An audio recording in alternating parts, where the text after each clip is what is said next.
So, I heard you're looking for a go-to source for entertainment. Wait for it. Gaming? Wait for it. Anime? Plus Ultra! Mr. Eric Almighty and Phil the Filipino? Yeah, they've got you covered. And all you gotta do is... wait for it.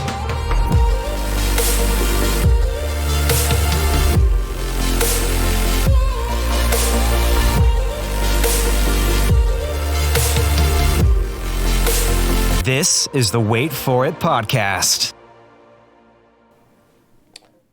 Hey everyone, welcome back to the Wait For It podcast. I am your co-host, Phil Smith, aka Phil the Filipino.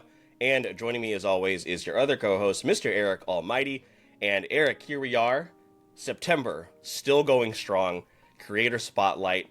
And, I'm proud of us. We set out a goal. We said, hey, every single month we're going to find someone to bring on, highlight them and what they do, and man, we've done a really great job with us, so I'm going to give us our own flowers here. Before we give flowers to our guest today, who I'm very excited to speak with, you and her just met just a few moments ago in the pre-show, but I have known Rebecca through, different avenues here in Jacksonville, Florida, specifically through stand-up comedy, but for those of you that may not know, I have been pursuing voice acting.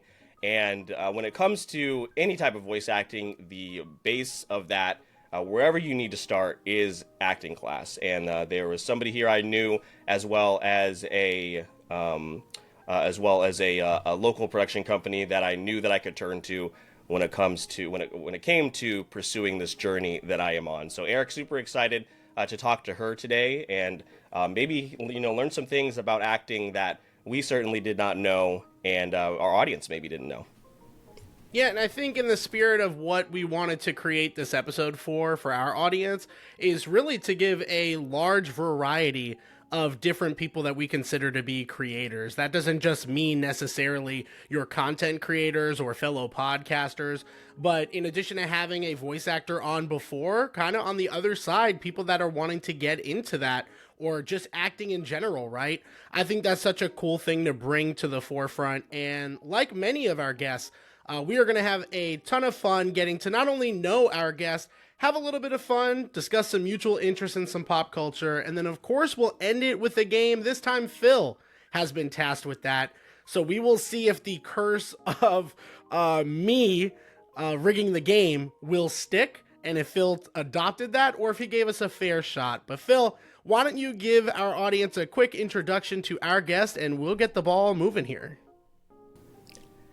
Yeah, absolutely. I'm very, very excited to bring in our guest today for Creator Spotlight, Rebecca Thompson from Creative Veins Performing Arts here in Jacksonville, Florida. So Rebecca, thank you so much for joining us here this evening. How are you? And welcome to the show.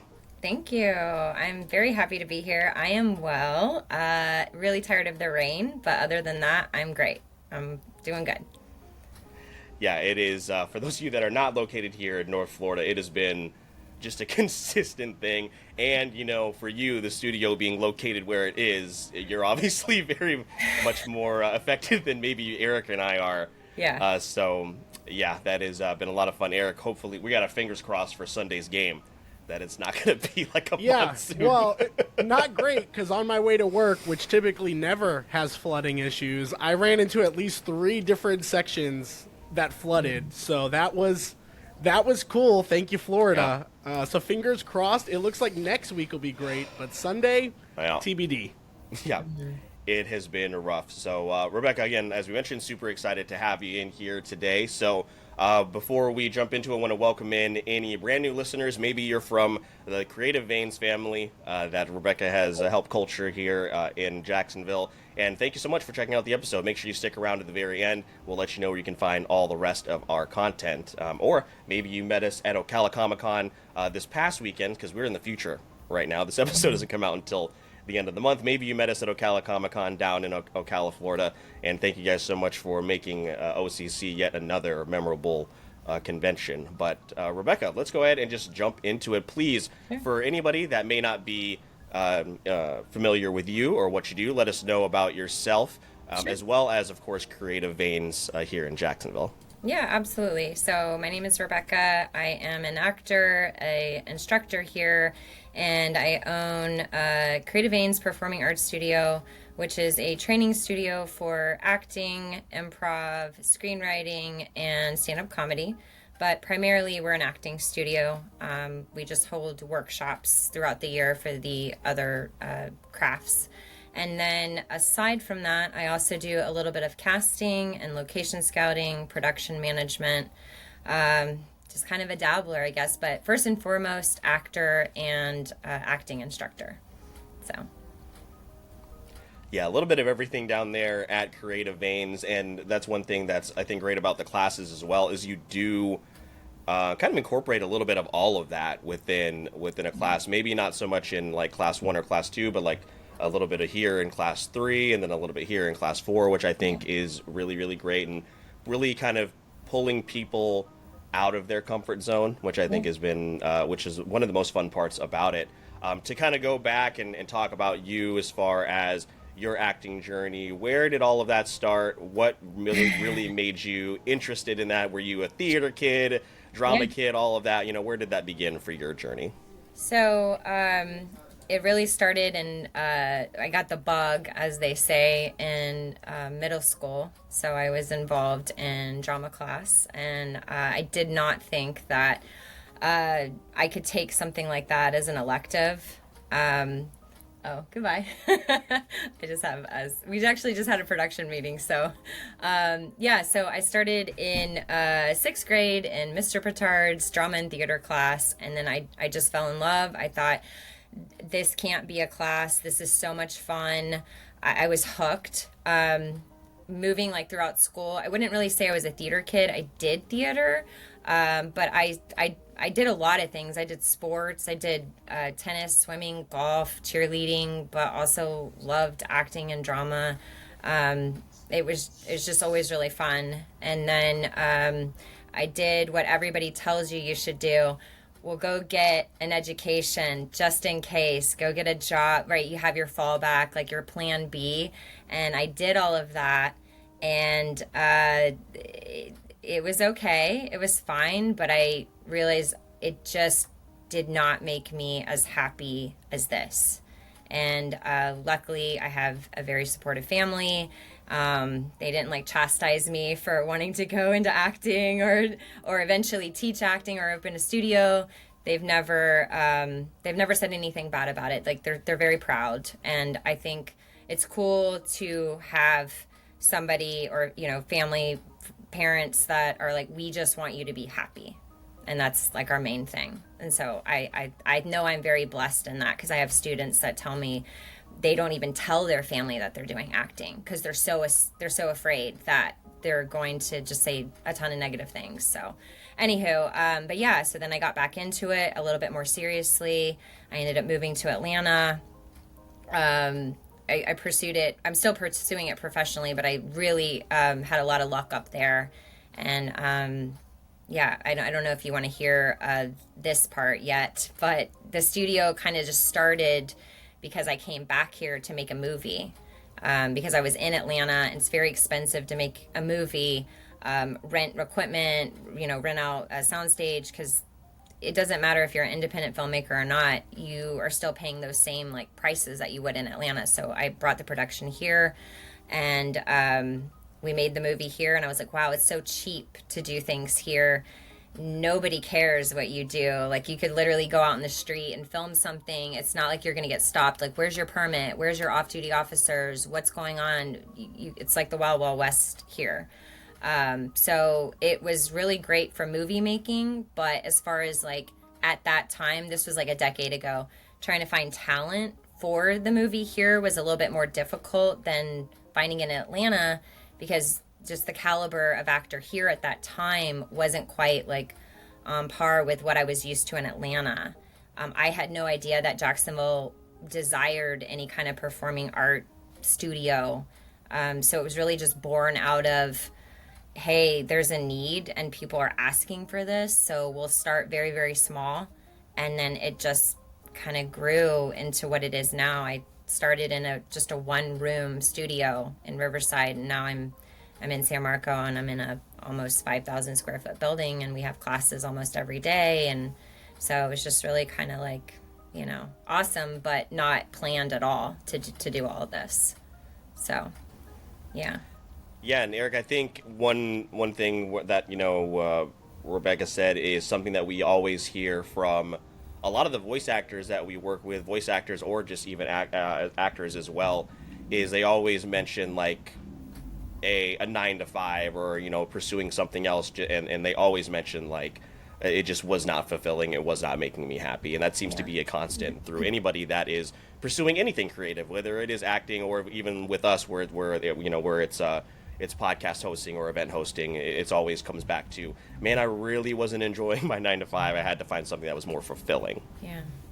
Yeah, which is awesome. And Rebecca, I think it's really cool, you know, just to kind of commend you for the localness of our conversation. Like, you do hear people kind of have that assumption, like, oh, I need to move to Atlanta or Dallas or LA. I have to go to one of these big cities, work at a diner, and hope I get found, right? Like, that's kind of people's vision from a very simplistic, maybe even ignorant standpoint sometimes, just kind of assuming, oh, it's just like the movies. You have to go to one of those big cities and be found.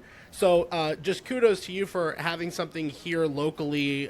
Us being in the scene, we see those people that you're talking about that want to have those creative outlets. So having that available, I think, is amazing. I'm curious what your experience has been and what type of advice you have for people that sit in maybe one of two camps, right? You have the one side that they want to get into that creative imagination, but they're scared to do it. And then you might have the other end of the spectrum and everyone in between of, oh, this is really easy. I can go up on stage and improv if someone asked me to. Where do you find the pain points or the struggles with all of those individuals? Is there anything that they all kind of align to, a singular struggle that you tend to see the most for people that are trying to, again, get into that creative mindset when that's not something they typically do, or they have a desire to but are too afraid to do? Sure. So I would say for the first part of it, and I know Phil has heard this, I talk about this in class a lot. If somebody is afraid to do something first, we tend to, like, if we get nervous or we're afraid, we have this, you know, big fear about, oh, I could never do that. I could never go on a stage. I could never take a class even. I'm too fearful of that. One is, don't beat yourself up about that. Fear and being afraid of something that you've never done before, that is 1,000% normal and natural. And believe it or not, your body is doing you a great service, because your body is saying, hey, are you sure about this? It's your nervous system trying to protect you against things that could hurt you, right? Well, of course, like, an acting class isn't going to hurt you. We know all that, like, logically, but fear is not logical. That's why we'll go on a roller coaster and it's like you have, you know, a very good chance of surviving that, but we still are so afraid because we don't know what's going to happen, right? But if you're afraid of it, it's okay. You're like everyone else. We have fears when we have never experienced something. So what I say is just pat yourself on the back. Your body's doing its job. And once you go and do the thing, yeah, you have to take the step, but then you will have done it. You know that information and you know, okay, this isn't going to hurt me. I'm fine. And then it just keeps getting easier and easier because now you're used to it. You're familiar with it, right? But yeah, that very first step, it is hard. It is hard. But there's no way around it. It's like saying, I want to go swimming, but I don't want to get wet. Well, there just isn't a way to do that. You do have to at least dip your toe in, you know? And then as far as people thinking that they can go on stage and just wing it, I don't think that that's the best idea. I think that you should at least prepare whatever you're doing. You know, if you care about it, I think you should care about being at least decent at it, right? Don't do yourself like that disservice of just like, whatever, you know. I think you also owe it to your audience You know, they're there, even if it's a free show or something, you know, whatever, like it didn't cost me money. They're giving you their time and their attention. So you at least owe it to an audience to be somewhat prepared instead of just going up on stage and winging it. But yeah, I do see a lot of people in like one or two camps where it's either I'm too afraid to do the thing and I'm just never going to do it, or I'm not afraid, I don't care, I'm just going to go do it, whatever. And it's like the sweet spot is in the middle. Like, try it and also be prepared, right? Don't be on those two opposite ends. You know what I mean? So that makes a lot of sense. Yeah. And I think maybe where those two sides meet in the middle is obviously that repetition, which is something that I think is huge and important. I mean, Phil, from your experience, now that you've had a little bit under your belt with so much repetition still to go, right, to really master that craft, I mean, just in your experience so far, what has that repetition difference been like just from that standpoint? Well, as an established actor now, I can answer that question. No, but Rebecca, you brought this up a lot in my beginners class because you know that I've done stand-up comedy for 10 years, and it's very similar to the comic. I'll use air quotes because that thinks they can just go up on any night and crush, and they don't go to an open mic, or they don't go try and hone their skills elsewhere. It's very similar. So we talked about this before you had joined the room, Eric. Was I was kind of I think I was a little taken aback by the step up from beginner to intermediate because beginner really kind of preps you for gives you an idea of what this is going to be and the style that Rebecca teaches, and then the first class and intermediate you're thrown into it. And I actually wasn't aware that there would also be advanced students in that class. So, like, seeing them work, I was like, oh, I have no idea what I'm doing. And that's great. Like, and that was one of the things that I do think the Comedy Zone here in Jacksonville did do correctly, is that they threw these new people in with these people that have been doing it for years, and, steel sharpens steel, and I think all of that is great. And also, again, community being a big part of it as well. But yeah, getting thrown into that class with the people that have been doing it for years. I mean, you have actors in there from all different levels interacting with all these newbies, and once again, because it is such a supportive environment, I even though I kind of stood back and just kind of observed the first one, I thought about it all week and about how I was going to approach it the next class and jump in the next go around, and that's definitely what I did. But yeah, having that repetition, I think, Rebecca, you pointed this out, probably in the second and maybe even the fourth class, talking about repetition and how you had kind of received some feedback from people that were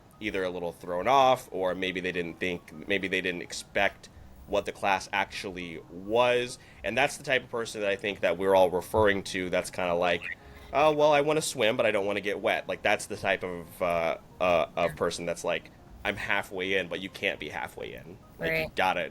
You gotta dive into it. So, and for some people, maybe that's what they need. Is like they need to take the class, they need to see it in action to realize, oh, this isn't exactly what I'm looking for. Maybe I need to veer elsewhere, or they can reevaluate how they approach it, and rediscover if they want to really pursue this. Because it can be tough. It can certainly be tough. Yeah. I really like that, and I think that's hugely important for somebody trying to get into it, and I could only imagine, what that looks like. So, huge kudos to Phil. We talk about it constantly, like, just to make that leap, I think is huge, and then there's so many more leaps beyond that are really interesting. Rebecca, kind of switching it up a little bit, I'm very curious, getting into this world of acting, improv, screenwriting. Obviously, there was definitely, just like in any type of passionate thing that you do, there's probably like a starting point. And I'm kind of curious for you, was there like a movie, a film, an actor, a scene? Was there something that you could kind of remember, harkening back to those beginning days in this field, that really made you like get a love for it and maybe not necessarily make you want to teach it right away, but at least got you initially into it, because I think to do something like this, you have to be obsessive with the craft. So what was that one thing or a few things early on in your life that got you to that obsession point that led you to where you are now? Wow, there's been a lot. So right off the bat, I told you I took a theater drama class with a middle school teacher, Mr. Petard, and he let us write our own skits, and he would have us go out in the hallway, and like looking back now, he probably just wanted a break from us, but he let us go in the hallway, which was so cool. And we would practice our skits, and then we would come back in, we would perform them, and then he'd give us notes. And so some was scripted, and there was a little bit of improv too. So that's when I immediately fell in love and thought, I can't believe this is counting towards a grade, a credit for an elective, so that really got me obsessed with it for that time. Later on, I did a music video, and there's no talking, but it was a music video for they're not like a big name or anything, but they did have an album, and they were recording a music video for this particular song that dealt with domestic violence and people noticing things but never saying anything. And the song was called Time to Talk. And so I played the girlfriend who was basically being abused by the boyfriend. And the way it was shot, we were acting, but when I showed people that video, their reaction to it was like, oh my gosh, are you okay? And I'm like, oh no, it's fine, like we're acting, but I remember like, because in the music video, she passes away, like she dies, and it's like one of those shoulda, coulda, woulda, said something, and I was like, this was so cool. But I wish that our dialogue had been in the video, but it wasn't. It was the song, right?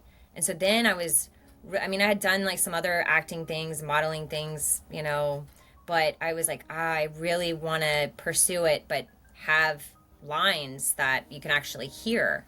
When I was up in Atlanta, I worked on a couple different TV shows, and that was really fun. I worked on this kind of, it's like there's a lot of fans of it, but to me I feel like it's kind of cheesy. It's like The Originals and Vampire Diaries. I worked on a couple of those shows, and I did this Eva Longoria show called Devious Maids, and just being on a set that huge, I was in awe. And then even doing stuff here, like I constantly fall in love with it, and there's always something new, and it's like every day is different. So I think there's definitely things that happened that pushed me towards it, but then there's still things that make me stay, So like even today, I was telling Phil, we did a series of videos for this nonprofit in Jacksonville, and I wasn't in it, I wasn't acting, but I served as like production manager, and I was the casting person. And that was super cool. Like all these people coming together, they don't know each other. And by the end of the shoot, everyone's hugging and friends and exchanging phone numbers. And they just had this really cool experience. And then that content is going to get used to raise money for an organization that helps people in need. So, we do things, acting projects for entertainment and all that. But then there's also acting projects that you can do that benefit other people, not just through like empathy and storytelling, but the people today did something that's going to help raise money for real families that are like in crises, so yeah. Yeah, that's great, and I can definitely understand like getting that once you get like a taste of it, like you talk about being on set and working for those specific projects, like it's very similar, Eric, when we jumped into the convention scene. Like we got that one taste of doing Q&A panels and speaking with again people that we had paid to go see else, like at conventions elsewhere. and then all of a sudden, like, they're entrusting us to, help navigate them through a what can sometimes be a very stressful like event when it comes to speaking with an audience and speaking with like fans of their shows and things like that. So once you do get that like taste of it, you're like, okay, well, this is it. This is definitely what like I am ready to pursue, what I'm ready to do for sure. So I've kind of touched on it here a little bit, Rebecca and Eric. This also kind of comes back to us because we're not the podcast we are today without the JPU, which is the Jacksonville Podcasters Unite group. Shout out to Botter, shout out to Blythe. And we are, a lot of the success we can really specifically place on them and thank them for being so wonderful in creating a community. Rebecca, I've mentioned a little bit earlier that like also the community you've created at Creative Veins is also just very incredibly supportive. And I mean, I've only been to, because with the beginners class, it's very centralized. It's the people that are also in beginners. But then again, you get thrown into the pond with the big fish immediately in the intermediate class. And the sense of unity and also the sense of people just being ready to help each other out is very, very impressive. So maybe speaking to those people we talked about a little bit earlier who think, oh, there's no way I could do this, or maybe even they think that they wouldn't be able to do it alone. Well, that's not going to be the case because of this community you have cultured and you have created. So talk a little bit about that community that you have there at Creative Veins and how awesome it is to have so many supportive people in your corner. Sure. Well, first I want to say, I don't know. I don't think I throw people into level 2. No. But again, I had no idea. I was like, oh, these people are like, they've been around, and I have not know what I'm doing. It's just because you hadn't seen them before, so you're I had no idea. I was like, who are these people? They must have been here forever. Yeah. No, so I definitely, especially in the level 1 class, I don't believe in throwing anyone to the wolves. Like, we do ease into it, but then there also has to be a certain point, right, where we've shown you the basics. So level 1 is like a little bit of everything. I like analogies a lot. I feel like it's the appetizer sampler you get at the restaurant, right?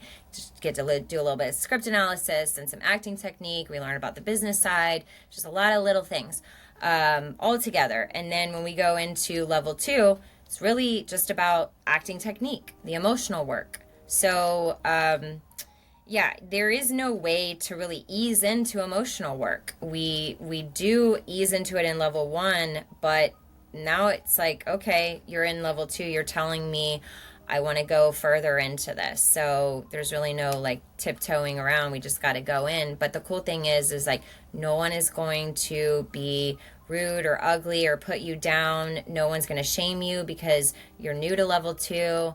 Every person has been in that spot. Everybody had a first day in level 2, right?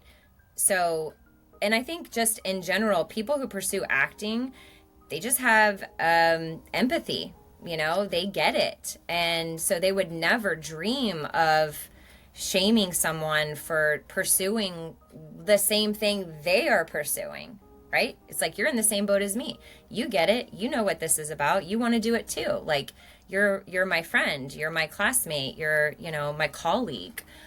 So I think that is why there is such a sense of community, is because we all get it. We all have that empathy for, we know where you're at. We know where you want to go. Me too. Yeah, I'm here to do the same things as you. And then you have, even if you're just from a totally different walk of life, you're older or younger or have a different kind of job on the side, whatever, you have that same shared passion for this particular art form.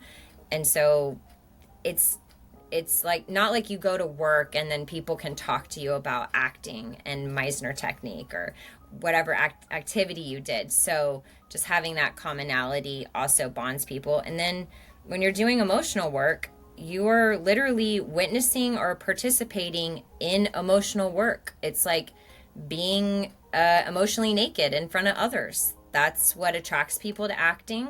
And it is also the scariest thing with acting. So when you have that shared experience that's unlike anything else, you bond very, very quickly. It's like no one else gets you. That's why after class, people linger for like an hour because they don't want to go home yet, because it's like, this is my family away from my family, and they understand, and now I don't get to see them for a whole week, you know? So I think the community part is just, we're all doing something that we love. We all care about each other deeply, and doesn't matter what your situation is out there, in here, we're all friends, and we're going to support each other and encourage each other, and we all just want to grow. So, yeah. Yeah, that's how we are, Eric. At the end of every convention, we stick around as long as we possibly can to talk to all of our vendor and artist friends and everybody there until they kick us out of the building, because it's not even a week before we see them. It could be months before we see those people again. So, yeah, we need to try to stick around with our buds. Yeah. Exactly. And that's why I use some of the words like passionate and obsessive, because those are very strong emotive feelings to have in spaces like that. And Rebecca, I'm very curious, like, as someone who's also, Phil knows, in my 9 to 5, I've had a lot of training experience. So being kind of in the teacher mindset for adults, it's always interesting because as a learner, you have that one light bulb go off and it's everything. It means everything to that learner. But as a teacher, you get to see multiple light bulbs go off constantly, right? And you know that you have a part to play. So my question to you is there any memorable light bulbs that you can kind of call out on the spot? And this could be recent, this could be all-timers, but I'm kind of curious, like, from your perspective, what are some of those light bulb moments that have been memorable in your role that you've played? Sure. So I had one today. It was super cute, actually. So I told you we did this nonprofit organizations, like help them with the casting. We had all these actors here to record these videos. And I have had a young student, he's in my kids' class.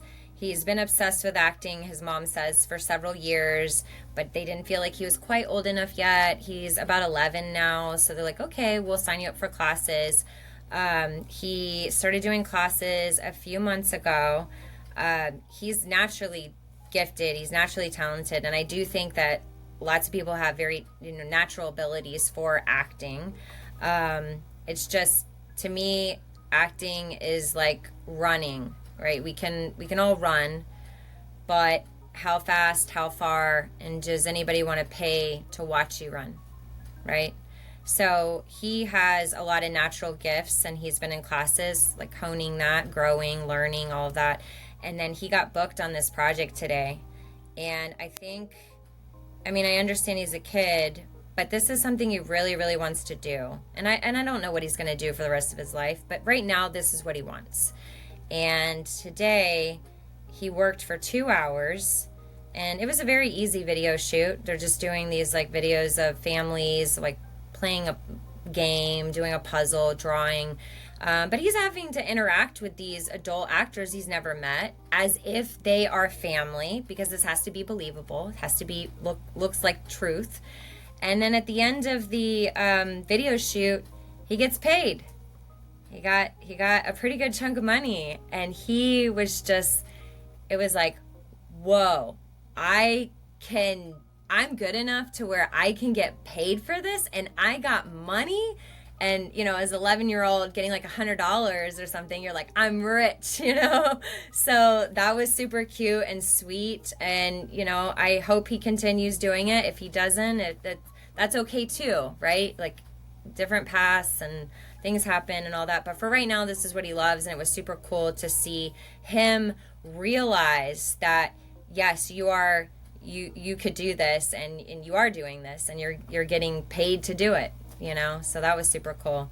And then I would say another light bulb moment I had actually, or somebody had, was in level 2 class, the one that you just did, Phil. There was somebody in the class, and I used them as an example for a few things, because they're just a really great person, super sweet, awesome to be around. And he had not realized that at one of our actor meetups, he had been talking to a director, and it turns out then he came in for an audition, and it was that he came in for an audition like a week or so later, and that same director was the one holding the auditions. And then later on, the director told me, I don't care if he isn't right for this particular part. I'm going to make sure he has a part because he is so enjoyable to be around. I want to work with him. He has such a good attitude. And so I saw that light bulb moment, not just in his head, but in other people's in the class, in their heads, where attitude is so important. Like, you can be a great actor, but if you have a crummy attitude, nobody's going to want to work with you. So they had that realization, like, oh, I really need, and they're professional, sweet, great people. But to have a real example of, you know, it doesn't matter that he just started and maybe he's not right for the part he auditioned for. Someone is going to make sure that he has something because they want to work with him so badly because he's such a positive, you know, team player. So, yeah, there's light bulb moments like all the time, and it is wonderful. It is great getting to see that, and I love being the one to share all of this with someone, and then they can decide, hey, is this for me? You know, they get to make that decision if I want to pursue this or not, you know? 100%. Yeah, and I think that's really, those are two great examples, very different examples too. And Phil, how many times have we brought up the scenarios where we've been at conventions and, you know, we've had a voice actor literally tell an audience, like, just don't be a dick. Like, just don't be a bad person. Don't be terrible to people. You know, just do what you're supposed to do the right thing, have a good attitude, and that goes it pays so many dividends down the road. So Phil, I thought that was a really, really nice parallel, just a constant theme that we continue to hear in communities like this.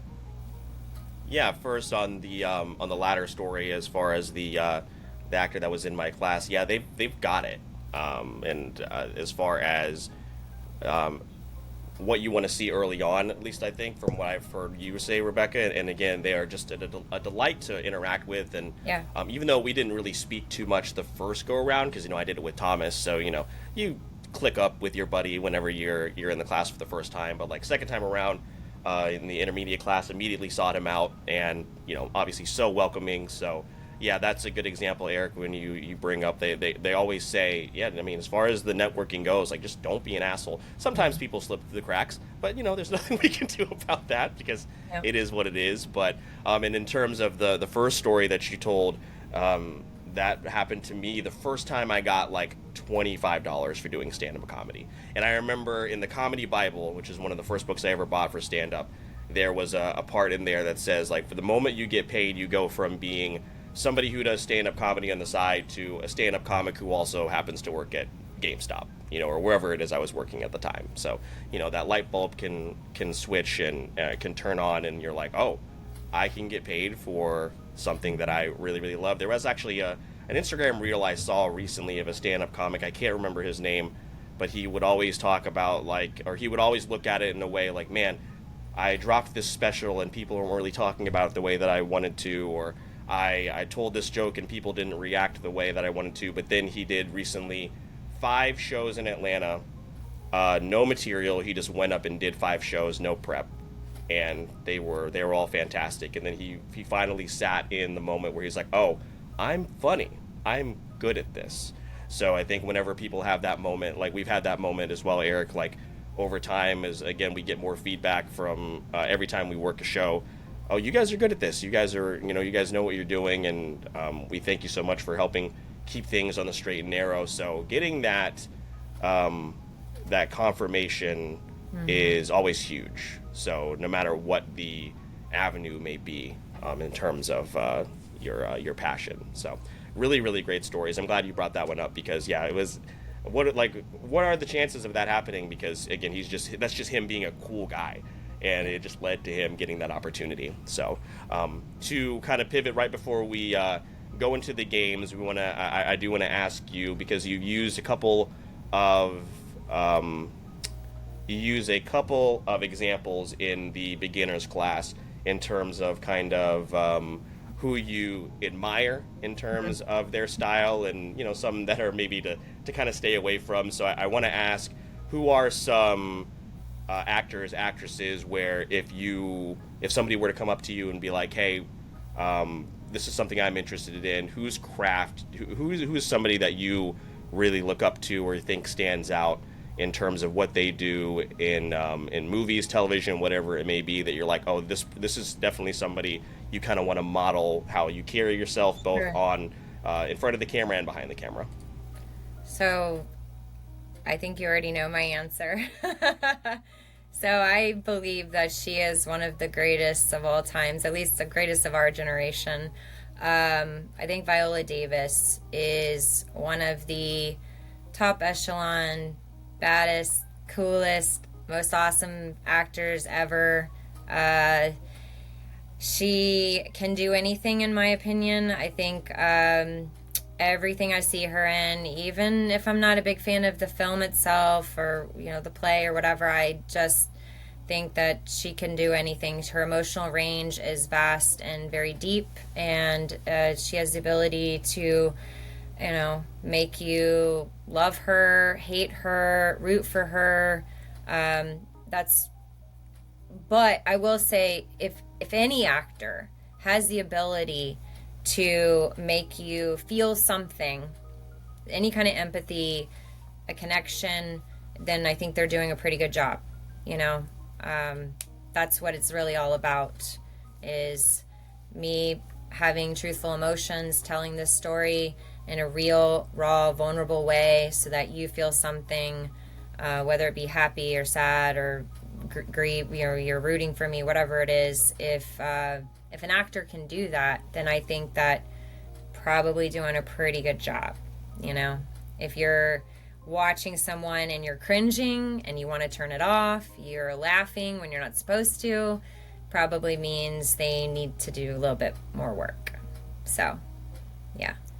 Phil, I was waiting for her to say Glenn Powell. I would have lost it. I thought you were setting it up. I thought it was a lob. No. I thought I was being set up. No, that's great. That's great, though. Yeah, we love, we're big fans of How to Get Away with Murder here. Did you ever finish How to Get Away with Murder, Eric? Did you guys ever finish that? No. Oh, it's my just gosh. one of those TV shows that just, once it stopped, so much was happening. I just didn't have that. It wasn't a must-watch at the time when I had dropped it. But I enjoyed it. It's one of those shows people definitely talk about. And I mean, Viola Davis, How to Get Away with Murder is one example of so many things that she's Annalise been Keating in. is like one of my favorite television characters ever. Ever. Yeah. Like, and she manipulated me for years. And Yes. It's very, like very I was a telling student. film. Yeah, I'm not gonna lie. She kept me up. I was like, "What is what is she talking about?" But no, she is fantastic. That example that she used being in Fences, which is actually a movie I haven't seen. I've seen bits and pieces of it, but I definitely need to check it out. Even the movies that like when she returns in the Suicide Squad movies, Yes. right? Like, she's not the problem in the Suicide Squad. It's other things that are happening in the Suicide Squad. She's great in that role. I really enjoyed her in The Ballad of Songbirds and Snakes as well, the Hunger Games movie that came out in the beginning of the year. So, yeah, fantastic. So definitely fans of her on our end. But Eric, before we transition into the games that I've prepared here this evening, did you have anything else you want to ask Rebecca before we head over there? Yeah. So, Rebecca, kind of last question on a personal level, since we're going to transition to some games that'll likely be themed. I'm very curious, in this kind of world of media and entertainment, is there a genre that you kind of shift towards or have a preference of as an audience or viewer? So, Phil, for example, he's your gangster movies, comedy, dinosaurs. And I'm on the other end of the spectrum. I'm anime, sci-fi, and like war films. So like, again, such a diverse group of movies, and everyone has their kind of personal taste. What is your acquired taste when it comes to film or just anything in media and entertainment in general?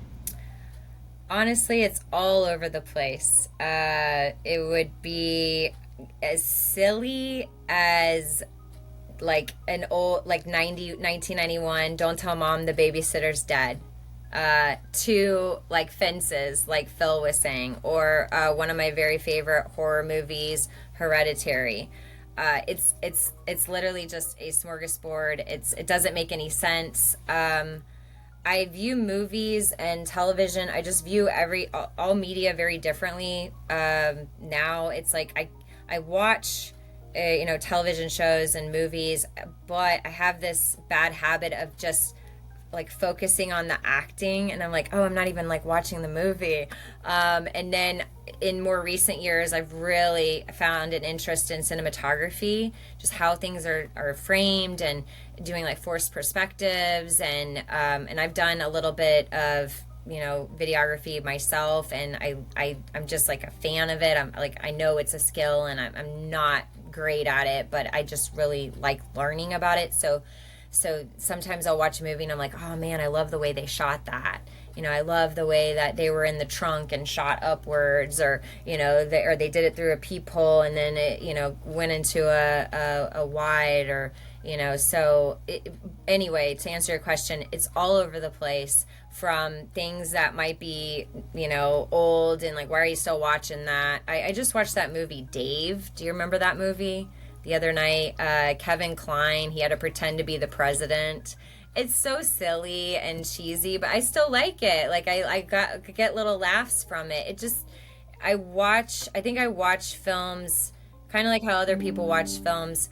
What mood am I in, and what mood do I want to be in? So if I'm like, oh, I want to laugh, then yeah, I'll watch a comedy. I love all the like Anchorman and Old School and those kinds of things. But then I'll sit down and watch something that makes me cry, or like Beef on Netflix. I thought that was a great series. Breaking Bad, Better Call Saul, like all those, Game of Thrones. It's just I don't have any particular thing I'm super drawn to. I'm just drawn to like good stories, good acting, and then something that can make me feel something. So see, I'm glad you're in my camp here, because Eric won't understand that sometimes I'll watch a movie. So we use Letterboxd, so they'd use a 1 to 5 scale. Mm-hmm. So he doesn't understand that sometimes I'll watch a movie that's like a 2.5 out of 5 or whatever, but still is enjoyable to me. So, but I'll also watch some bad movies on purpose as well. So like, I've seen some bad movies this year. Because I also just like to enjoy. I like going to the movies. One, I like going to the actual movies, which I think is still a really great time. But also, I'll watch a film just because I'm curious if people are like, a lot of people were saying like the Borderlands movie was really bad, and I had a feeling it was going to be pretty bad, but I want to go see it because I wanted to see firsthand. Like, man, it is a really bad movie. So like, I've watched 54 movies this year. Wow. And 33 new movies, like movies that were just released in 2024. I'm trying to get to 50 new films in 2024. Last year I did, what did I do last year? 30. So I've already surpassed last year's amount. Yeah. So, because I'll just sit down and watch movies. I work from home, so I do have time where I can put on a movie. Mm-hmm. And sometimes I know there are ones that like I don't have to really pay attention to, but then I'll just watch films that like have been in my backlog for the longest time. So Eric wants to sit down and watch a movie that he knows that will be guaranteed bare minimum in his mind a 3.5 out of 5, because he has a bunch of other we both have a lot of other I watched hobbies, Real Steel for you and Lego Ninjago. Real Steel's a good movie. So I didn't want to watch Lego Ninjago. It was on the list. Lego Ninjago. So you're telling me I added Lego Ninjago to the list? Absolutely. You kept bringing up Lego Ninjago. I'll find the clip. I brought it up. Anyway. We just kept quoting it. I didn't want to watch the movie. All right. Well, I guess I'll just take that out. But, we have 2 series on the podcast where we jump into shows or movies that we were really late on, and then also international films, and kind of giving some of those films the highlight that is very lacking even to this day, although that has definitely improved over the years. So finding the right amount of time to also consume like that other content has definitely been tough. I would say my threshold is like a 3 out of 5. If a movie is objectively a 3, I consider to be watchable and recommendable. Mm-hmm. I'm kind of on board, but I do look at kind of consensus, and there are a couple sources that I trust that lead me to that direction. So like, again, Phil watched Borderlands, Atlas, Madam Web, a lot of films that objectively, without seeing it, I can speak confidently. Most people think are bad. It's like why people watch NASCAR. Like, I just like watching. And I'm sure there's something you can get from it, right? In my current state, it's not gonna be enough for me to consume it when I have like so much on that watch list or queue that I'm itching to get to. Like, I just started Game of Thrones and I'm in season 2. To make that 8-season commitment, I cannot go watch Borderlands in theaters. Like, I just can't, you know. So it's an interesting dynamic. Phil, I really liked Rebecca's answer. I felt like you just twisted it to meet your own needs there, because I don't think that worked. That was unacceptable. No, I don't think so. I get what Phil's saying, though. I do think it is important to make your own decisions.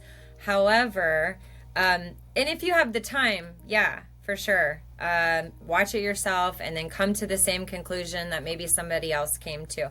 But if you don't have a lot of time, then I would say data, a good amount of data is probably indicative of something being good or bad. And, you know, if you only have a certain amount of time to watch, then I get what you're saying. I'm only going to spend this time watching something that I know is going to be enjoyable and I'm going to get something out of, you know. Sure. Yeah, and some of these movies, maybe you'll be surprised, as like Eric mentioned, which is Late to the Party. That's the series that we watch movies that we were definitely very late on. We actually just watched the Top Gun movies for the first time this year. 2 years ago was the first time we watched all the Indiana Jones movies.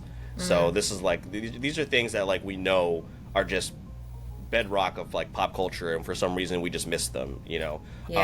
The one that is our most famous and unpopular take is we did not enjoy The Shining, which I think is a tough watch for somebody in modern day. Like, we understand the cultural significance of The Shining, and also maybe believe that, well, at least in my camp, I think that I would probably enjoy the book more. But it was not something that we enjoyed in, what was it, 2022 that we watched it, Eric? So and that's visually, like, if you're in that visually space, and cinematography-wise, like you're talking about, stunning. Like, incredible. A lot to appreciate as a casual viewer, and I think me and Phil are also not the biggest. We are fans of horror, but we're not the biggest consumers of horror or that type of level of horror or whatever category you would categorize it as. But it was just, again, it's not. And Phil knows this. When I'm locked into a movie, it's hard to take me out of it, or like, I'm not the type of person that typically gets sleepy during a movie. Phil, we know literally 3 people probably off the top of our heads that sleep in the movie theater that they paid for to see a film. We're not those people, but I found myself like just kind of losing interest as we go. And I can also acknowledge the film's beautiful for its time, and Jack Nicholson absolutely deserving of all of this the praise, but it just didn't hit like that feeling that I thought I'd get watching it, or the praise that it constantly gets. But that's a movie we wanted to take a risk on, because again, people love it, and we do acknowledge that you can love a movie and there can be at least somebody who has their own reasons for not liking it, and vice versa. It's that middle of the pack movies that Phil was referencing earlier that I kind of like to stick around or not go below. Because if a movie is really like just okay for most people, there's really not a good chance that I'm going to walk away loving it.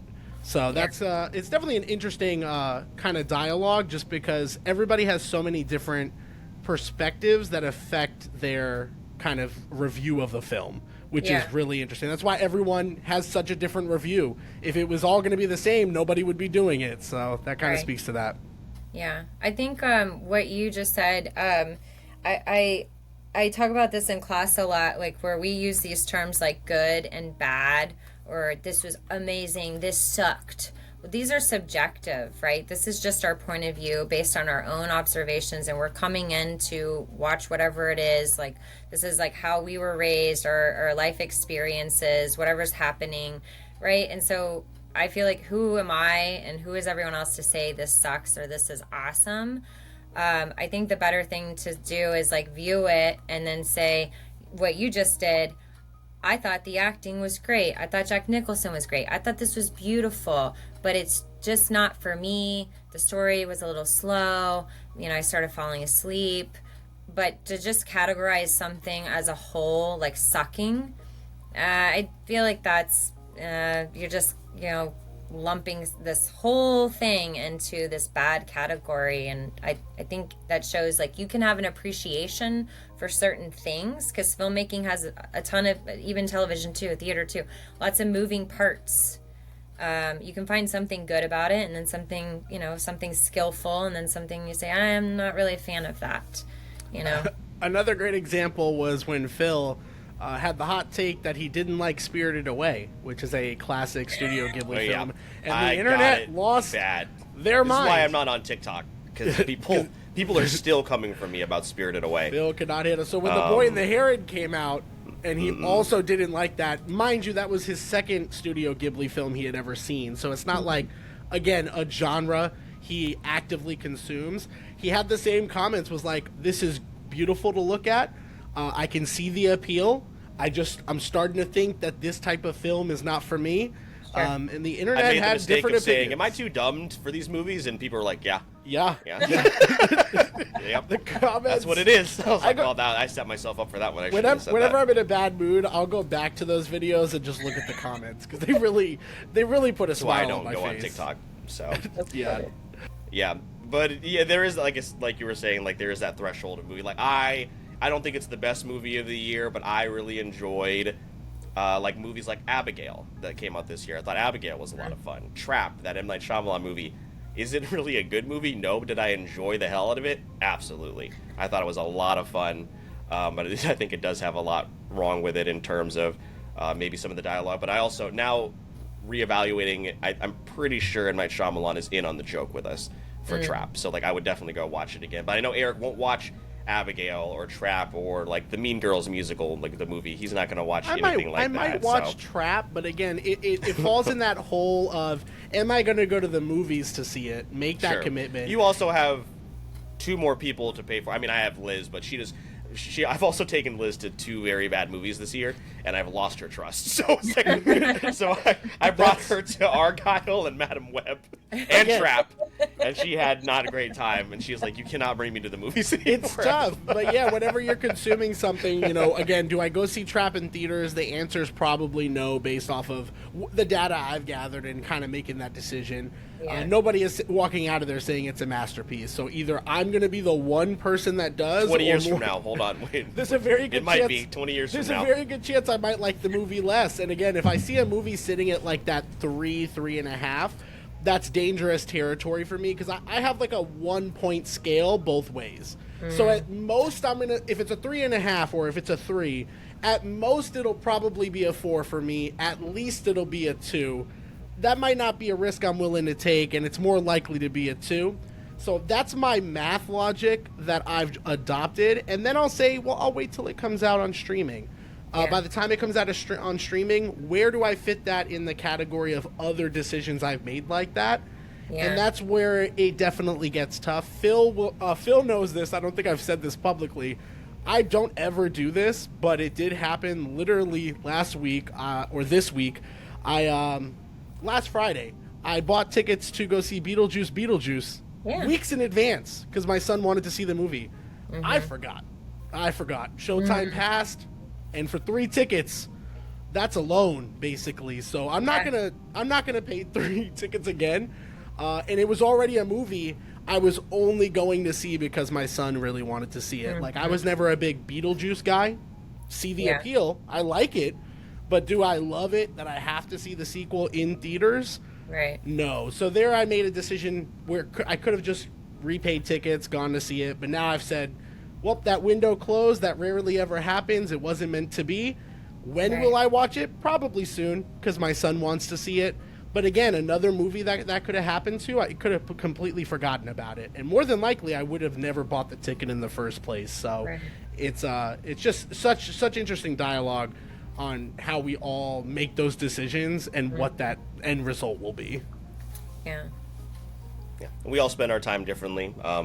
Eric, like I watched a 30-minute video, Eric, on just the release of the PlayStation 5 Pro, and just information I don't necessarily need, but I was interested in it, and I watched that right before we logged on here. So we all spend our time differently. And I'll do the same 30 minutes on TikTok, learning about. That's true.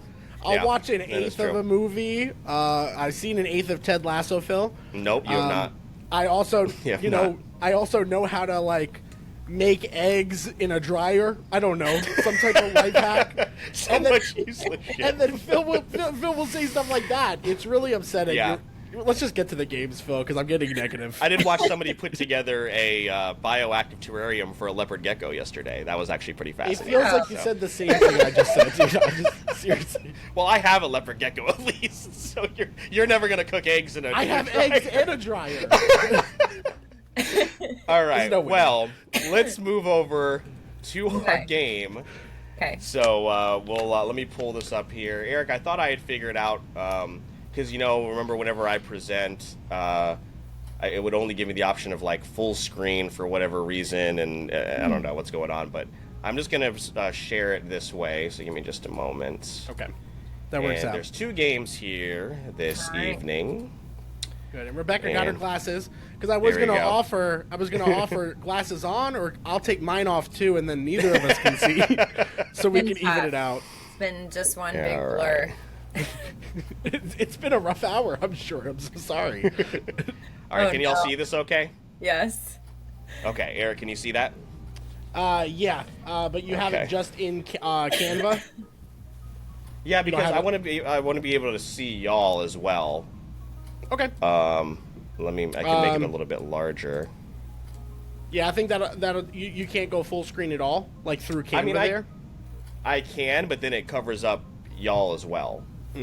So, but it's yeah. But can you guys see it all right? I can see it. Yep. Okay. Okay. Cool. Well, this is Cinemoji. This is pretty self-explanatory. I'll go over how to play. A series of emojis will appear on the screen. Simply chime in with a guess if you think you know the answer. So here's an example. Here's a lion and a crown. Lion King. Whoever gets the most correct wins. And obviously, most importantly, have fun. I think I only have 5, if I remember correctly. No, there might be 6. We'll find out here shortly. Phil knows I'm really bad at these, so this is not appreciated. It's going to be I'm great. gonna be terrible. So I'm so slow. yeah. All right, here we go. You guys ready? And then wait, what do we just like say our answer out loud? Or Yeah, do you we can just have shout to- it out. It's Okay. the Wild West out here. Yeah. Okay, First to answer. Okay. Yeah, all right. First one, I kept it pretty simple. Oh, are we ready? I guess I put an arm Yeah, I in the guess. slide. Yeah. All right, here we go. Madam Spider-Man. There we go. First one is You're talking about Spider-Man. Madam Web, so So long. I saw the How'd you guess spider- Madam Web before Spider-Man? Is concerning, but that's okay. Crazy. All right, we're going to treat this like whose line is it anyway, so 50 points to Rebecca. Oh no. Oh no, a bajillion points is coming. I know it. This is your revenge. All right, next one. oh, shoot. Eric is like really I don't know what that first thing is. I immediately wanted to yell out Twisters, and then I saw the Wizard of Oz. lion. Wizard of Oz. That's crazy. Wizard of Oz. I saw the lion and the monkey, and I froze. I was like, "There's no lion or monkey in Twisters." In Twister. Is there one in the first Twister? I don't know. That's what I started thinking about, and then I got confused. And I was like, "The Lion King had a tornado? No house." All right. 100 points to Rebecca. Great job. Ooh, man. This does not sorry, feel Eric. good being on this side. All right, next one. Planet of the Apes. All right, there Good you job. go. Great job. Great job, Eric. Planet What of is the the mind? Apes. What is the mind for? You could've just Like done- smart monkeys? Like smart? Oh, okay. Yeah. I almost froze because I saw monkey and Earth. I said, "Where's the brain? What's the brain for?" Yeah, smart monkeys. Great job, Eric. 5 points. I missed the sequel, like next Planet of the Smart Apes. I don't know. All right, here. Next one. Oh, Interstellar. Interstellar. Ooh, that That- was close. that was a tie. Both y'all got it there. Right. I'll award 25 points to each of you, but Eric's is worth a little bit less somehow. Great 24, job. 26. Yeah, 20. Yeah. Okay, have fun counting that up. It's all sure. I got it. Oh God. I don't All even right, think you I gave me believe- points for the first one. All right, here we go. Next one. Uh-oh. This is probably the hardest one. This is the last one. Yeah, there's like 70 Oh. 70 emojis.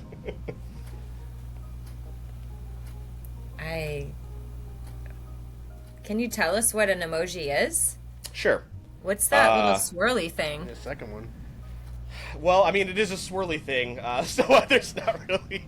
It does tie into to the movie.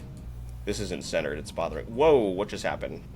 It's just highlighted. It's Oh no! still on. Okay, never mind. Okay, I thought okay, yeah. Yeah, this one's definitely the hardest one. So yeah, we have the world, we have the swirl, we have the eye, and then we have like a mother and a daughter. Oh, that's okay. Mm-hmm. I definitely thought that was like a... I was a couple. That was a couple. Yeah, or I thought it was a grandchild and grandma. Mm-hmm. You couldn't make them the same age? That's a little suspect. These are the emojis that were given to me. I didn't want to use like really obvious ones that are available in Canva. And then think of this like clothes. Clothes. Mhm. That's clothes? I thought that was shopping. Yeah. Yeah. Hindsight, I think this one could have been done a little bit better. It was. I don't know. Phil, this one's tough. You're going to have to give us a hint, I feel like. Let's see. This is an us Academy an Award actor. winner. Okay. I don't want to give you an actor or an actress because that will give it away. Okay. This is an Academy Award winner. Multiple Academy Award winners. It is a more recent movie. I feel like the audience knows, and they're like, "Y'all are so dumb." That may happen. That Still actually... no idea. Let's see.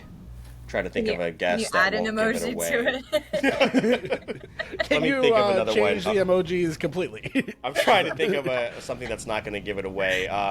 One of the actors or actresses that won the award had been away for a very long time. And this is a recent movie, you said? Mhm. That won an Academy Award? Yep. Goodness. Recent. Okay. Drawing a blank. Mother, son, sea... I was gonna say Forrest Gump, but No. Nope. does that kind of look like Sally Field? I don't know. Honestly, at this point, I think we're seeing what we want to see. Okay. Let me do. Is this another Planet of the Apes, but with just No. people? No. Planet of the People Let shopping. me think of another. Oh, wait. Is it Twister 2? No. Ah, okay. No. No. That swirly's messing me up. Yeah. All right. One of the more. Oh, damn! I probably should have put that in. As far as an emoji, one of the more well-known scenes from this movie features two inanimate objects.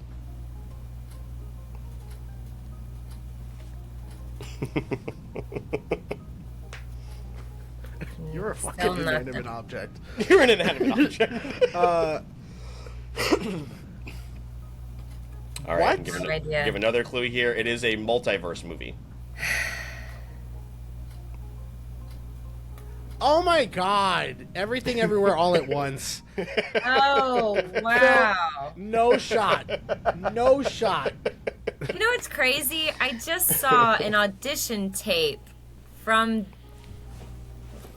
this movie today, this morning, and I still, no, Whose was I it? don't have it. no clue. I forgot the character's name. I sent it to myself though. Let me see. I'll tell you really, really fast. It was where is she? Stephanie Sue, I think it was. Yep. the daughter. Yeah, she's Yep. great. Yeah. Phil, you also only had one Yeah. job to spell answer correctly, and you messed that up. Asner. Is it like that on all of them? I'm not I gonna don't scroll know. up. I just I'm not gonna noticed. scroll up. You know what? But find out. yeah, that was the last one. Great job. I don't know what the score was, but I'm Eric pretty lost. sure I That lost. was tough. I'm just gonna give my points to Eric for having to go. put up with your. Yeah! Beat the system. That's not how the record books will remember it, but that's okay. All right, Eric, and the next game we'll be playing, this is a game you are familiar with, is Go Ahead, Name Them. movie edition. So this is a really, really fun one. Rebecca, this is one we also stole from a fellow podcaster. We steal most of our games from Friendly Neighborhood Gamer. Shout out to Andrew and Dylan. We've been making a lot of them. I don't want to hear that. That's true, but this one specifically is associated with them. Our best steal. Yeah.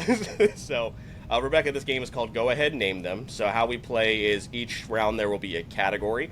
I will present an actor or a movie series each round that have a certain amount of correct answers. So the object of the game is how many can you name? So you'll wage the number of answers you believe you can guess correctly. And if you feel like your opponent cannot accurately list the number of answers, you can... I spelled challenge wrong. I was working on... I've been sick the last few days. And actually...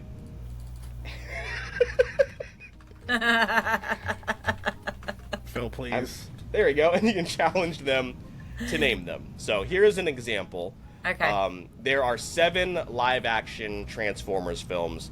How many can you name? So Eric, I'll give it to you first. How many of the Transformers movies do you think you can name? I could probably name 3. Okay. Rebecca, do you think you can name 4, or do you want to challenge him to name the 3? I don't think I can name any. Transformers 1. All right, so you want to challenge Eric to have him name 3?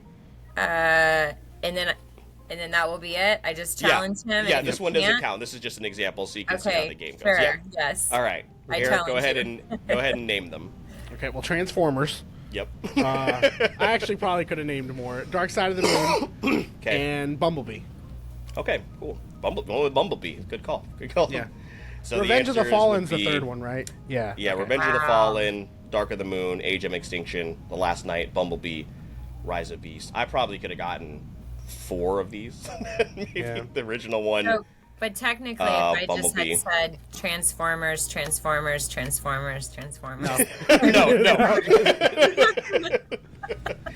Transformers 1, 2, 3, 4. But yeah, since you challenged me, that gave me the opportunity to actually get points. Gotcha. Whereas if you know more, I think I'm gonna suck at this, but we'll see. We'll see. We will see. Give me just a moment here. Let me pull up the first one. Okay, cool. All right, let's go to the first one. Question 1. Denzel Washington has been nominated for 9 Academy Awards. How many of those films can you name? Rebecca, I'll give it to you first. How many? How many of the 9 do you think you can name? Oh my gosh. This is terrible. 2? Okay. Eric, do you think you can do 3? I could possibly do 3. Is Eric on his phone right now? I am. Am I? No, Eric's no, not. I'm not. Oh, okay. No. No, All Phil right, will kill Eric. me if I cheat, so I literally Eric. cannot. All right, Rebecca, do you think you can do 4, or would you like Eric to name them? Name 3. Oh my goodness. This stinks. And this is, these are Academy Awards, Oscars specifically. I think he's got to name. How many does he have to name? So he has 3. So do you think you can do 4? I don't think I could do 4. Okay. I don't think I can do 4. All right, Eric, let's name them. Give us 3. I'm in trouble. All right. I know for sure Training Day is on there. Okay. I am going to guess on this one, because it's a personal favorite, is John Q. No. Oh, well, there No. we go. That's unfortunate. Yeah, and then I would have said Man on Fire as the third one. I don't know that Okay. one's on there either. Also no. Okay. Yeah, so... Yeah, no, so- tough. All right, point to Rebecca. Can I see is shit. American Gangster on there? It is not, no. Oh wow! What? Yeah. Can you tell us what's on there? Oh, you're gonna Yep. tell us. Okay. Tragedy of Macbeth, Roman J. Israel, Fences, Okay. Yep. Light. How did I not say Fences? Oh, Training man, Day, that was The a great Hurricane, Malcolm X, Glory, and Cry Freedom. I probably should have known about Fences and Malcolm X, huh? He got Yeah. one for Flight? That's interesting. Mm-hmm. Yeah, he won for Flight, I believe. Oh, that was a great. He did. Oh a no, great he was just job. nominated. No, he Yeah, did was just great. nominated. Yeah, I didn't know I didn't know it was that acclaimed. Yeah. Yeah. Yep. Interesting. So he's only got 2 wins, I believe, out of these 9, which is interesting too. Wow. But 9 nominations for him. Okay, next one. Point Okay. to Rebecca. Oh, Question that's 2. unfair. There have been many live-action Cinderellas across television and film. How many actresses can you name that have played Cinderella? Eric, I'll go to you first. 1. All right. Rebecca, can you name 2? Live action Cinderellas, dude, these are terrible. I don't. I didn't even know there was more than one. Yeah, I'm gonna have to have Eric answer. Just one. You don't think you can do 2? They'll be wrong, and then it'll be. You are up 1. Okay, So- I'll try. Okay. Well, hold on. Okay. We got to see. So you think you can No, do yes. 2? Eric, can you do 3? No. Name Okay. them. Name them. All right. Give us 2 Cinderellas. So give us the obvious one that you were thinking of, the one that you know for sure. I think. Didn't Julia Roberts play Cinderella at one point? I don't believe so. Hold on. Man, I don't know. I'll double check. Oh, no, she did. Yep, she did. Yep. she was on Okay. here. Okay, that's 1. Did shoot, what's that girl's? This is an old. Did Julie Andrews ever play Cinderella? Yeah, I believe Julie Andrews was like one of the OG. Let me Okay, just that's double what I'm check. thinking. It's crazy. Yep, 1957. Crazy gets. Yep. Many And then live-action Cinderellas. No. I clue. know there's a new one, but I can't think of the actress's name. That's okay. You only needed 2, though. Okay. Point to you. We have Camila Cabello, Sophia Carson, Lily James, Anna Kendrick, Lucy Hale, Selena Gomez, Anne Hathaway. Hilary Duff was the one that I thought maybe you could. Was that the one you were thinking of, Eric? I don't know if that No, was the. Brandy. Brandy is the, I is do the best remember Cinderella. Brandy. Yeah. Drew Barrymore, Julie Andrews, Leslie Carson, Mary Pickford. Many, I'm many not more. going to question So, you on this, but this seems. I feel like this is ridiculous. There's no way this is true. You can look it up. that's totally fine. I made sure because I was not familiar with some It's like of these its names. own but, genre. Yep. So that's If why you I would have picked said it. more than 3, I would have called you a liar. Oh, Camila Cabello. I know which one. That's that the one new is. one at Amazon. Yeah. Okay. All right. So, I'm gonna all right. fill in the call. Point to Rebecca. And let's go to the next Yes, one here. We've got a recording. couple more. All right. I'm almost. I had to get a Fast and the Furious one in here, Eric. Screen Rant ranked 13 Fast and Furious franchise villains. I just need you to name me actors and actresses that have played villains in the Fast and the Furious. I don't need the name of the character. I just need the name of the actor or the actress that was in the movie and was a villain. And I don't even need them in the specific order. So I can name 5. Wow. Eric no. has 5. He wins. Rebecca? None. Can you do I 6, don't or- know. I never watched. All right. I went on the Disney ride, and that's it. Universal, right? Yeah. All right, Eric, let's hear him. All right. The Rock. Mm-hmm. Jason Statham. Okay. Uh-oh. I got it. John Cena. Okay. Charlize Theron. Or Mhm. Theron. And then Jason Momoa. Nice. All right, solid. Wow. Those would have been the 5 that you were getting to the point where it's like, after that, it's like I would have had to think really hard about Luke Evans there. Jimon Hansu is probably the other one that maybe you would know of. Yeah, but not by name. I didn't yeah. even remember Idris Elba. Yeah, remember he's in Hobbs and Shaw. Yeah, and literally did not remember. Crazy. All right, yeah, 5 Yep. was my number. There you go. Perfect. Love the All picture right, of Jason point Momoa. to- yeah, I had to pick that one. That's the great. Here we photo of go. him. All right, next one here. Then we have a couple more. All right, this one there's a lot to choose from. There have been 55 movies that have grossed over $1 billion at the box office. How many of them can you name? Rebecca, I'll throw it to you first. How many can I name? Yeah, there's 55 that have grossed $1 billion. So you can start at any number here. If you want to even start Okay. low, you can. Okay. I'm gonna say I can name $1 billion. Really? Wow. Seems For the very record, I am not high. looking them up. I am writing these down though on my text app. So because I'm gonna I say don't know. I'll say 3. Okay. Eric, do you think you can do 4? I could probably do 4. Okay. Rebecca, do you think you can do 5? Okay, I will try to do 5. Okay. Eric, 6?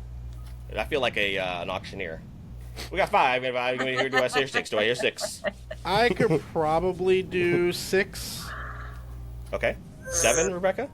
Okay, 7. Why not? Let's just try. I never know how much anything makes or what budgets are. Yeah. All right, Okay. Eric, can you do 8? 2, 3, 4, 5, 6. I could probably do 8. Yeah. Okay. Rebecca, we're raising. Can you do 9? I don't think I can do 9. No. Okay. 9's my cap. All right, Eric. 8. All right. Let's get the easy ones out of the way. Deadpool and Wolverine, Infinity War, Endgame, No Way Home. Okay. I know there's another MCU project and I can't think of it. That was Inside 4, Out. right? Yep. Inside Out. 2. Okay.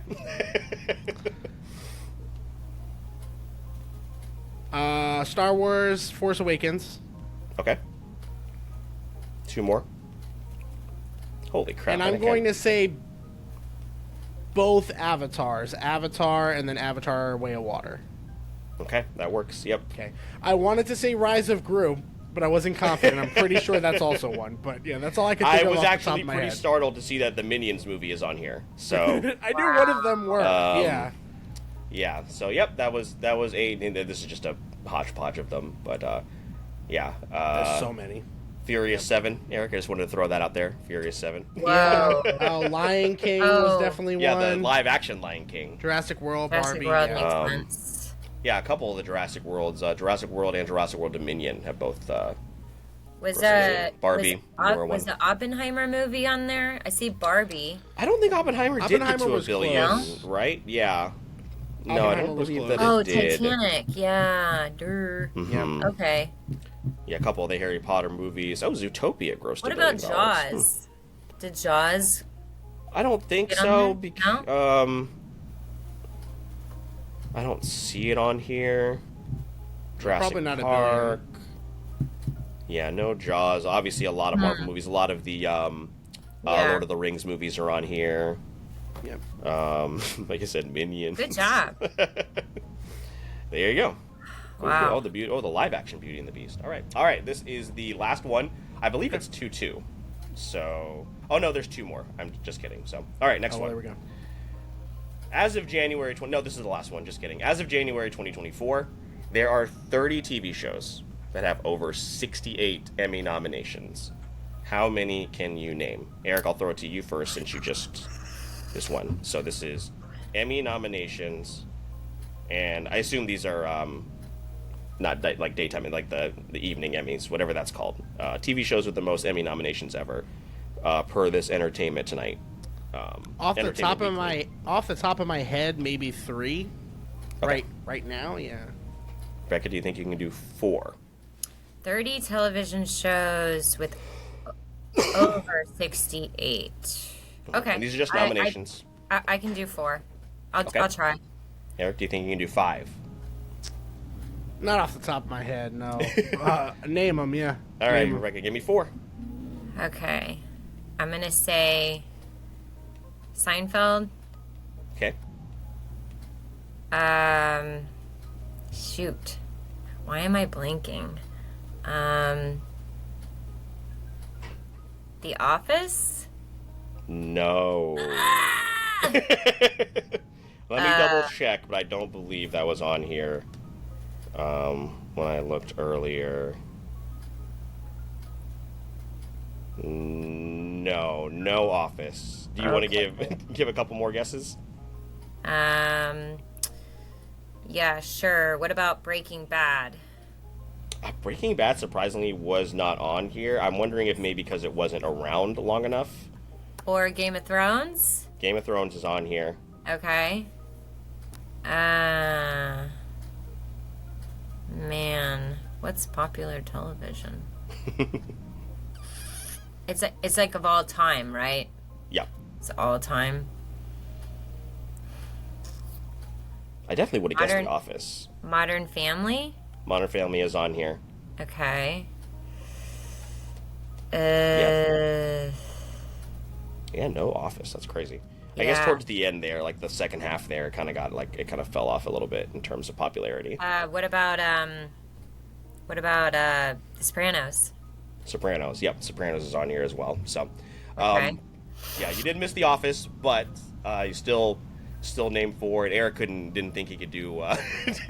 No, Breaking Bad was one of them. I was like Game of Thrones, Breaking Bad. Was a good guess. Yeah. Number one is SNL, I believe. Okay. Yeah, number one is SNL, Yeah, and like cheating. it's crazy. SNL has 314, and the next is Game of Thrones with 159. Wow. So it's like not even really close. Obviously, SNL been on forever. Yeah. With 124 nominations is ER. So ER was around for a while. Dancing with the Stars, shows like that are on here. I think I put like The Amazing Race, The Voice. Shows that have been on. The shows that like dominate the late night game show or whatever like that. So Yeah. but that was the last one. Great job for both contestants. Round of applause. Yes, great job. That was actually fairly even. Stressful. Very much. Thanks for entertaining us, Rebecca, and playing along with the game. So hope you enjoyed that. But Eric, this was a whole lot of fun as per usual. And Rebecca, we thank you so much for putting aside your time here this evening. We know you're super busy, obviously, with everything going on over there. But before we get out of here, we want to make sure you have the opportunity to one more time plug yourself, where we can find Creative Veins and everything like that, and any projects that you're working on currently that you'd like to let our audience know. Yeah, absolutely. So we are located in the San Marco area of Jacksonville. We're a full-time studio, so we always have classes and events and workshops happening. You can find us at creativeveins.com. And then we are preparing for our upcoming annual Trick or Treat Horror Film Festival. So the kickoff is going to be Thursday, October 3rd at 7 o'clock right here at the studio. And that's where everyone meets and forms teams. And then they get 3 weeks to create a 5-minute horror film.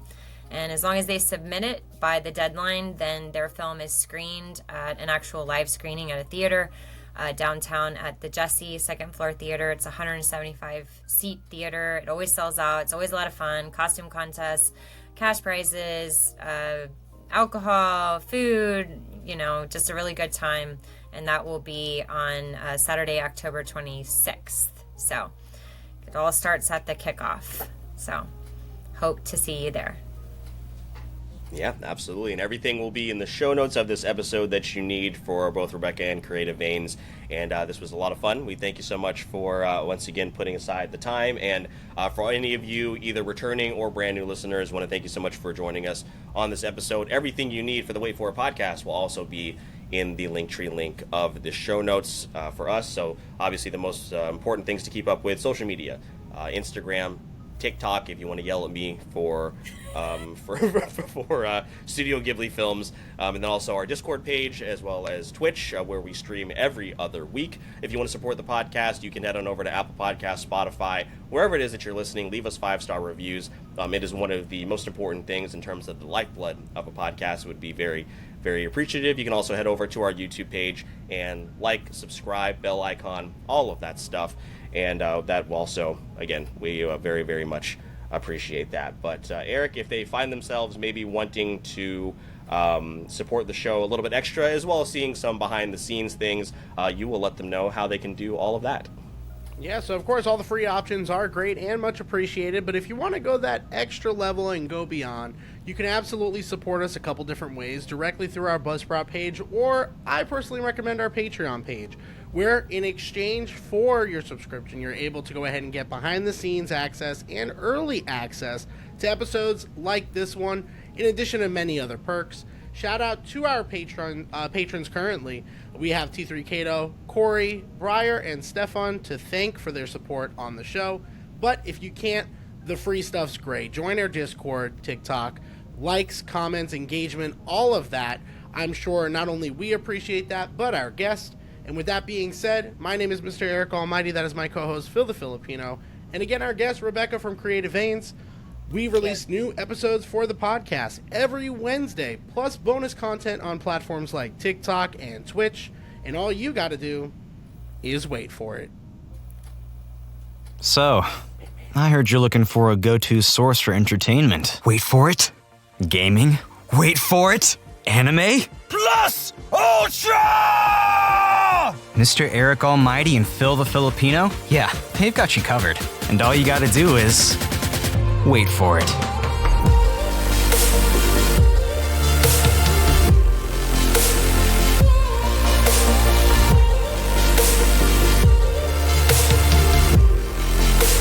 This is the Wait For It podcast.